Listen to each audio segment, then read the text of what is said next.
mazoezi ya kwanza ya Simba mara baada ya kuwasili hapa nchini Misri katika mji wa Ismailia. Tumefika salama Misri hapa Ismailia na kila kitu kinakwenda vizuri kwa upande wetu. Tunamshukuru Mwenyezi Mungu kwenye eneo hilo. Tumefika na moja kwa moja tumeanza program ya mazoezi usiku wa leo kwa ajili ya kuelekea katika mchezo wetu wa tarehe 2 dhidi ya Al Masry. Mazoezi ya leo kwa kiasi kikubwa yamejikita kwenye recovery kwa sababu ya kuondoa uchovu wa safari ya siku nzima, lakini vile vile kuondoa uchovu kutokana na mechi ya jana tarehe 27 ambao tumecheza. Kwa hiyo recovery yake ndio tunaifanya hii leo kwa mara kwanza hapa katika mji wa Ismailia. Tunafanya mazoezi katika uwanja ambao unamilikiwa na hoteli ambao tumefikia, na tutakuwa hapa Ismailia kwa muda wa siku 4 tukifanya mazoezi hapa, na siku ya mwisho tutaelekea Suez Canal, katika mji wa Suez Canal ambao ndio utakuwa mji wa mchezo wetu na kwenda kucheza na mpinzani wetu Al Masry. Niseme tu ya kwamba kwa upande wetu kila kitu kinakwenda vizuri, namshukuru Mwenyezi Mungu. Wachezaji wote ambao tumekuja nao wako katika hali nzuri, na wale wachezaji 6 ambao walikuwa kwenye kambi ya timu ya taifa ya Tanzania pale nchini Morocco, na wenyewe tayari wameshajiunga na wenzao, na tumeanza kwa pamoja program hii ya mazoezi kuelekea katika mchezo wetu dhidi ya Al Masry. Lakini tunao taarifa njema ambayo tungependa kuwafikishia wana Simba, na ni taarifa ambayo tunaamini kila mwana Simba ataipokea kwa nguvu na kwa shauku kubwa.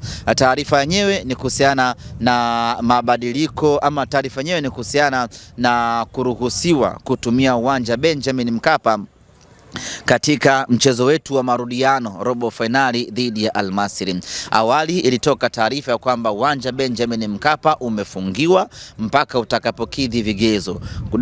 Serikali ikafanya marekebisho, na kwa hapa tungependa kuishukuru na kuipongeza serikali ya Jamhuri ya Muungano wa Tanzania ambao ndio wamiliki wa uwanja Benjamin Mkapa kwa kufanya juhudi za dhati kabisa kurekebisha uwanja Benjamin Mkapa, na hatimaye baada ya kufanyiwa tena ukaguzi ukaonekana uwanja umekidhi na mnyama akaruhusiwa kutumia uwanja huo wa Benjamin Mkapa.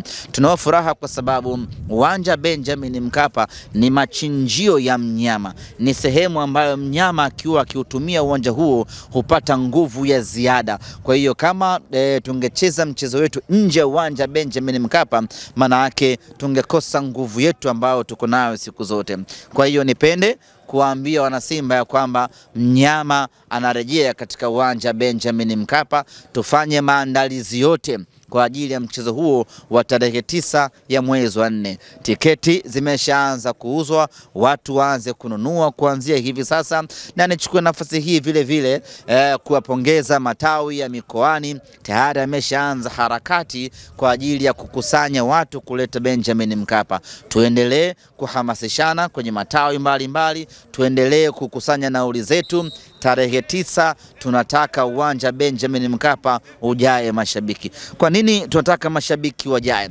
Tunataka mashabiki wajae kwa sababu hii ni mechi muhimu mno kwa upande wetu, lakini kama haitoshi ni mechi ambayo inakwenda kuamua mustakabali wetu wa kutoka hatua ya robo finali kwenda hatua ya nusu finali. Kwa pamoja tunasema ya kwamba hii tunavuka.